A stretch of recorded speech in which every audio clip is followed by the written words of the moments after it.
Hello friends, welcome back to study with Gyan Prakash. तो आज है 11 अगस्त और आज के डेली एमसीक्यूज को स्टार्ट करने से पहले आप लोगों से एक बहुत ही इम्पॉर्टेंट बात करना चाहूँगा।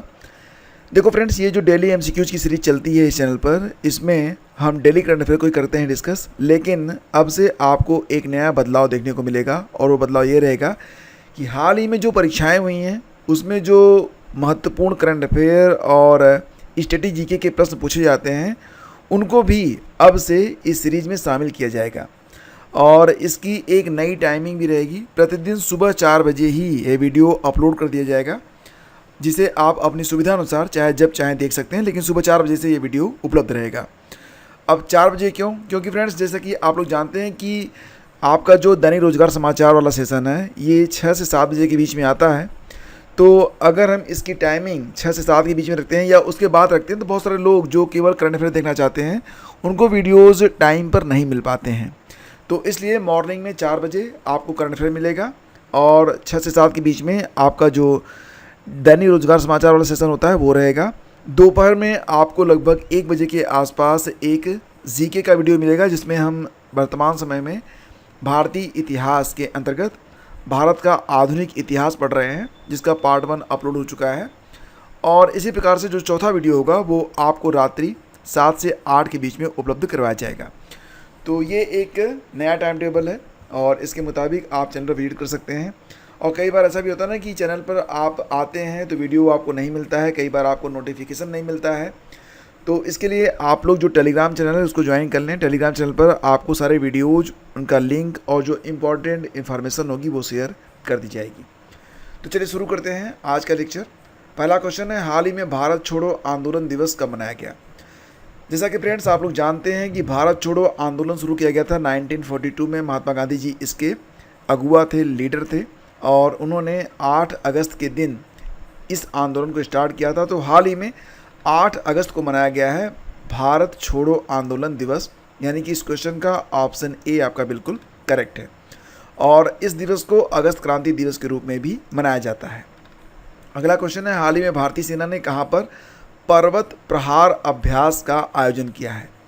पर्वत प्रहार अभ्यास का आयोजन कहाँ पर किया गया है? लद्दाख में किया गया है। और जैसा कि दोस्तों आप सभी को पता है कि प्रहार शब्द से जुड़ा हुआ एक और युद्धाभ्यास है जिसका नाम है वज्र प्रहार। तो ये जो युद्धाभ्यास होता है इसे भारत और अमेरिका करते हैं, तो ये भी याद रखिएगा। अगला क्वेश्चन होगा, हाल ही में किस राज्य के पूर्व मुख्यमंत्री रहे बुद्धदेव भट्टाचार्य का निधन हो गया है? तो बुद्धदेव भट्टाचार्य निश्चित रूप से आप इनसे परिचित होंगे। काफ़ी लंबे समय तक ये पश्चिम बंगाल के मुख्यमंत्री रहे, सन 2000 से लेकर 2011 तक। और अब बुद्धदेव भट्टाचार्य हमारे बीच नहीं है, 80 वर्ष की अवस्था में उनका निधन हो गया है। अब देखो, एक महत्वपूर्ण बात जो कि जुड़ी हुई है बुद्धदेव भट्टाचार्य जी से, साल 2022 में उनको नामित किया गया था और घोषणा भी कर दी गई थी पद्म भूषण पुरस्कार देने के बारे में, लेकिन लेने से उन्होंने इनकार कर दिया था। स्वास्थ्य और परिवार कल्याण मंत्रालय के अनुसार सौदाताओं के अंगदान में देश का कौन सा राज्य शीर्ष पर है? यानी कि वह कौन सा स्टेट है, कौन सा राज्य है जो मृतक होते हैं सौदाता, तो उनके अंगदान में पहले स्थान पर है। तो ये है आपका तेलंगाना। ठीक है, तेलंगाना के जो राज्यपाल हैं कौन है ये आपको बताना होगा। तो फिलहाल फटाफट कमेंट करिए। और देखो, तेलंगाना टॉप पर है और दूसरे स्थान पर है कर्नाटक और तमिलनाडु। तो बात हो रही है यहाँ पर तेलंगाना के बारे में। जैसा कि आप जानते हैं राजधानी हैदराबाद है, मुख्यमंत्री हैं रेवंत रेड्डी। और हाल ही में जो राज्यपाल बने हैं वो बन गए हैं जिष्णुदेव शर्मा। जिष्णुदेव शर्मा ये राज्यपाल बने हैं। अगला क्वेश्चन है, हाल ही में किस संस्थान ने बिजनेस रेडी यानी कि बी रेडी नामक रिपोर्ट को जारी करने की घोषणा की है? और इसका जो पहला संस्करण होगा वो आएगा 3 अक्टूबर 2024 को। तो दोस्तों, ये जो बी रेडी नामक रिपोर्ट आएगी इसे विश्व बैंक जारी करेगा और इसे ease of doing business report की जगह विश्व बैंक जारी करेगा, जो कि विश्व बैंक पहले जारी करता था लेकिन इसे अब विश्व बैंक बंद कर चुका है। उसकी जगह अब बी रेडी नामक रिपोर्ट को जारी करने वाला है विश्व बैंक, और पहली बार इसे 3 अक्टूबर 2024 को जारी किया जाएगा।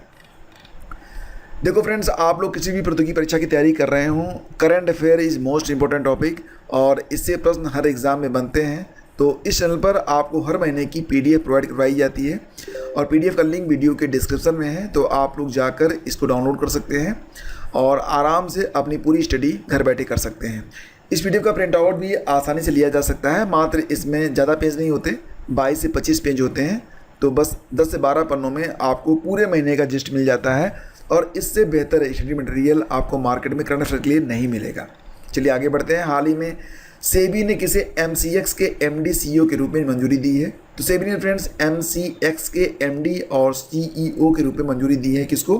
तो ये है प्रवीणा राय। कौन है? प्रवीणा राय। बात हो रही है यहाँ पर सेबी के बारे में। सेबी का फुल फॉर्म भी कई बार एग्जाम में पूछा गया है, security and exchange board of India, और एमसीएक्स मतलब मल्टी कमोडिटी एक्सचेंज।